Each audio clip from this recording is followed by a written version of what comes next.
In this video, I'll summarize the preventive controls that have configured for my Capstone project securing JRT Cure's AWS Landing Zone. It is AWS environment. Okay. So currently in this video, I will be tackling with the task 3, which is networking part. Maybe before that, I'll just give a quick glance on the project, what I'm going to achieve, and what are the different phases and what phase I am now covering in this video. So this is a capstone project I have created with the intention of practicing real world skills related to AWS security. And the case study background is JRT Cure is a fictional 150% digital health and wellness company. Their products are subscription app plus telehealth platform. So users book the virtual consultations, store their health records, and track fitness data, and they pay via Strike tokenized card flow. So this is their main business, and they need SOC 2 compliance because this is a healthcare information. This app stores healthcare information. It has to be HIPAA compliant, and it has to make sure that PI data is safe, it is not breaching from the S3 bucket, and need to fix broad IAM permissions. These are the main aim of this security project,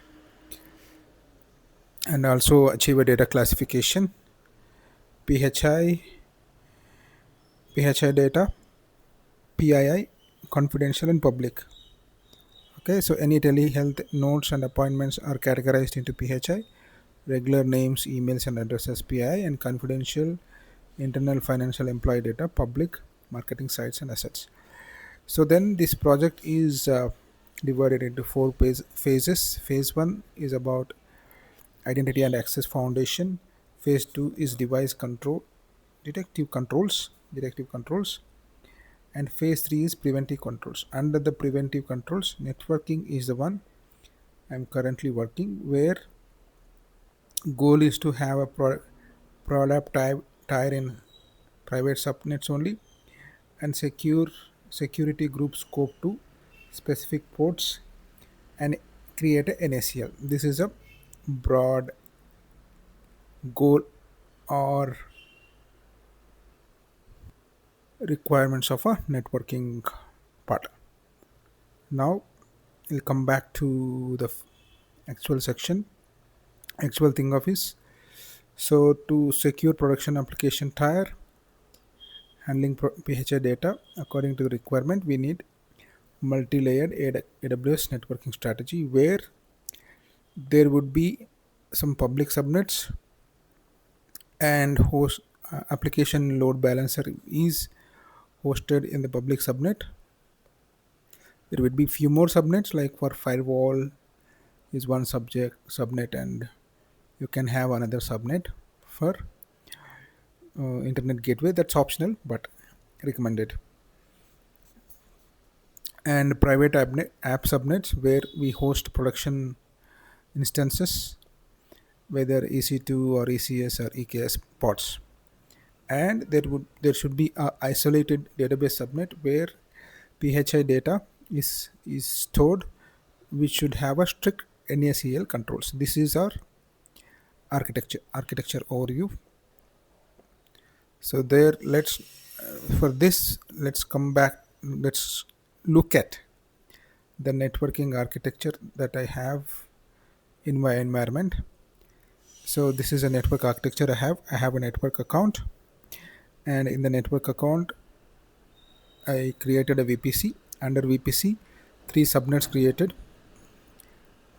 public, private app, and isolated. In fact, there are a couple of more subnets, but in a couple of more public subnets, but just to focus on the requirement of this phase, I will just talk about one subnet, one public subnet. So, the public subnet has a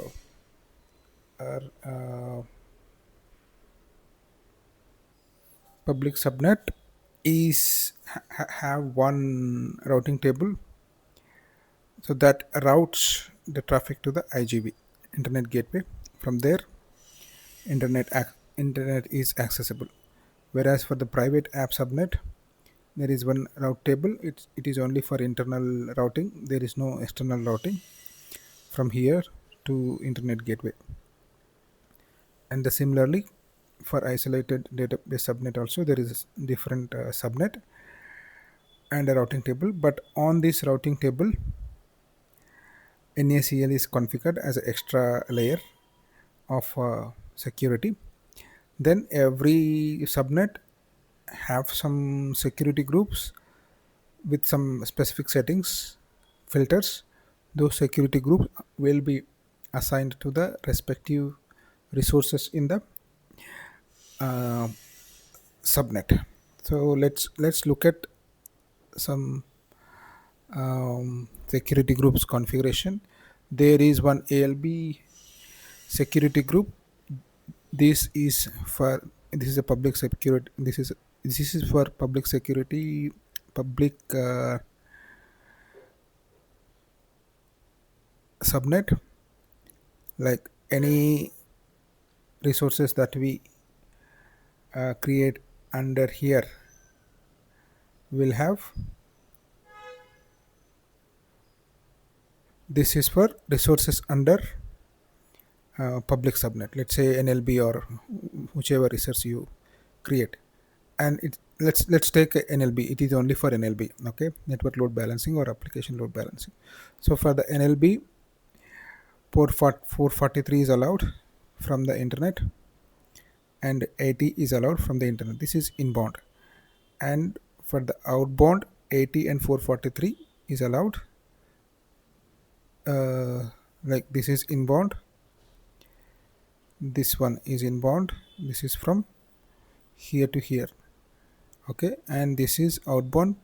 Port 80 and 443 is for here. Like application type security group, there will be one security, there is one security group here, there is one security group here.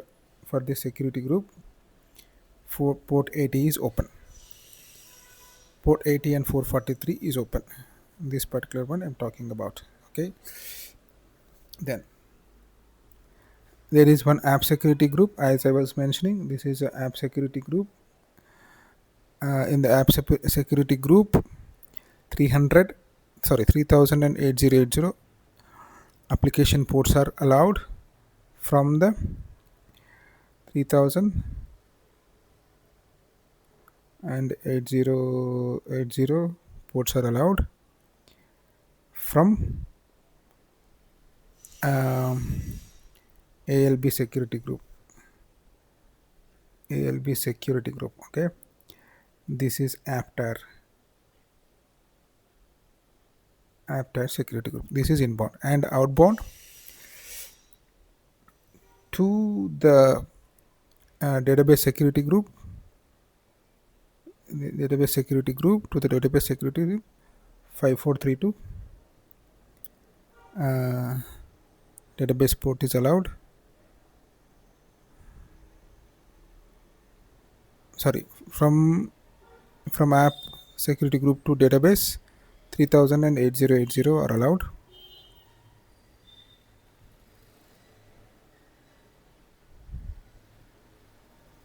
Sorry, for database security group 5432, only database port is open, 5432 is open. And from outbound, deny all, nothing is going outbound from here. Okay, and then coming to NACL, another layer security, where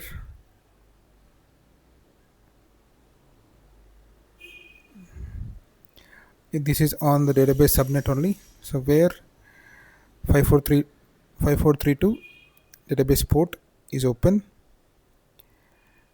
inbound rule from app to database 5432 is open, and outbound ephemeral ports are open. These ephemeral ports, like when from the application security group any request comes to respond back to application ALB or any applications, these ports are required. So this port should be allowed. This is about the security groups and ALB. And then let's have a look at VPC architecture, where I have in the VPC, I have in the VPC I have 5 subnets, and 3 are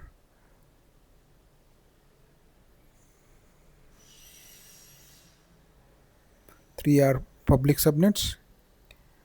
The green color are public subnets, and these 2 are private subnet. One is for storage, one is for app subnet. So these 2 private subnets are connected to associated with the route table, private route. It doesn't have any internet connectivity, route to the internet. In fact, because this has to be, yeah, isolated, this should be associated with another routing group, and it should not directly communicate until there are ports open, right? And then app subnet, this one will have a routing group, routing table. Yeah. So but if you look at the public subnets, 3 public subnets are connected to this routing table. This routing table has a route to internet gateway. From there internet access is allowed. Okay, so maybe this one we'll look at a look have a look at in the console. We will get a better picture. I am in the VPC. I will select this VPC. Yeah, so this is my resource map. If you see, all the 3 public subnets are connected to this routing group, 1 2 3 routing group, and it has a route to internet gateway. So all these subnets are associated with this routing group, whereas this subnet is associated with this routing group. There is no internet connectivity, so isolated from the internet. In fact, I have added associated both the subnets into one routing table, but since we want isolated subnet, the ideal thing is to have another routing table and associate this to another routing table. Just have to keep that in mind. So in summary, what I have achieved is, I am not allowing any private applications in private subnet to expose to the internet directly. Only public subnet is exposed to internet. Maybe if some internet is needed for app subnet, there will be some NAT table created. With that, internet network address translation will happen. Private apps will get the private workloads in the privates will get the internet access based on the requirement. It is not implemented, but that is the idea. Then whereas database, we have given a separate subnet for database, which is more secured, which has another NACL layer of security. What is maybe at this point, maybe it is important to understand what is a difference between NACL and security group. Security group is will be associated with the resources. It will control the source level of traffic, and whereas NACL is associated with the subnet, it controls the subnet level of traffic. That is the main difference. Okay, and the routing table, you can see the three different routing tables. Only this routing table has a route to internet.